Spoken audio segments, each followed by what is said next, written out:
Hello. In this video I'm going to explain how to prepare a copyright application for a group of published photographs. You start by going to the Copyright Office website, then click Forms and then scroll down to Form GR/PPH/CON. As you'll see, it's actually two forms, Form VA and Form CON, combined in one, and you can enter information and print the form later. You cannot save the information in the form, however. You can use this form to register up to 750 photos at one time, that is for a single filing fee of $65, provided that all the photographs are by the same photographer, all the photographs are published in the same calendar year, and all the photographs have the same copyright claimant. The claimant is the person who owns the copyright. For purposes of this video, we're going to assume that the photographer owns the copyright. That is, the photographer is the copyright claimant. So, you start by entering the photographer's name as the author. Author is copyright lingo for the creator of the photo. Then, assuming the photographer hasn't sold rights to someone else, you would list the photographer's name as copyright claimant. Next, you're going to enter information about each photograph. So, first you enter a number and then a title for each photograph.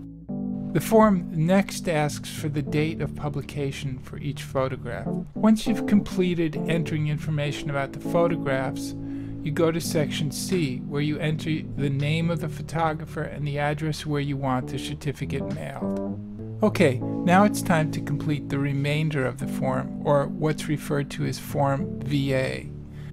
Start by entering a title for the photos. For example, Bob Jones's Indian Summer, published photos 2010.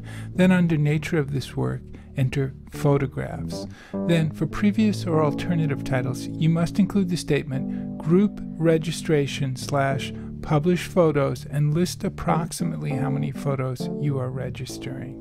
If the group of photos was published as part of a contribution to a periodical or a serial or some collection, you should give information about the collective work in which the photos were printed. Next, you enter the name of the photographer under Author. Then provide information about the photographer's birth dates, or if you're registering for a deceased photographer, when the photographer died. This box asks whether the photos were made as works made for hire. That means someone else owns the copyright, not the photographer, because they employed the photographer as an employee, or because someone hired the photographer and signed what's called a work for hire agreement. Again, we're presuming that's not the case for you, and you should check no. Next, enter the country of citizenship for the photographer and where the photographer is domiciled, and then indicate whether the photos are being registered under a pseudonym or anonymously.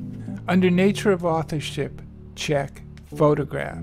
Next you go to section 3, and in 3A you enter the year in which the photographs were created. Next to section 3B. If all of the photos were published on different days, then you'll need to give a range of dates. It's a little tricky to do the way the form is set up, and here's how we did it to indicate a group of photos published between August 1st and October 1st of 2010. In section 4, you list the person who's claiming copyright. Again, we're assuming that it's the photographer. Most people who file can leave sections 5 and 6 blank. Section 5 is where you would indicate whether the photos have been previously registered. That's probably not applicable to you, so you would check no in section 5. And 6A and B is where you indicate whether your work is derived from or based on pre-existing works. For example, if your photos show a copyrighted painting, you might indicate that. You'd leave section 7, deposit account, blank as well, and then provide correspondence information in the next section. Section 8 is certification. Again, we're presuming the photographer is the author or creator and is registering, so check author and type the name and date below. Then fill out section 9 with information about where you want the certificate mailed. Finally, you would print out the form, sign it, and mail it with a CD-ROM of the photographs. The photos should be in JPEG, GIF, or TIFF format. Copy the form for your records and then mail it with the CD-ROM of your photos and the filing fee. Provided you did everything correctly, you should receive a registration back from the Copyright Office within 3 to 9 months.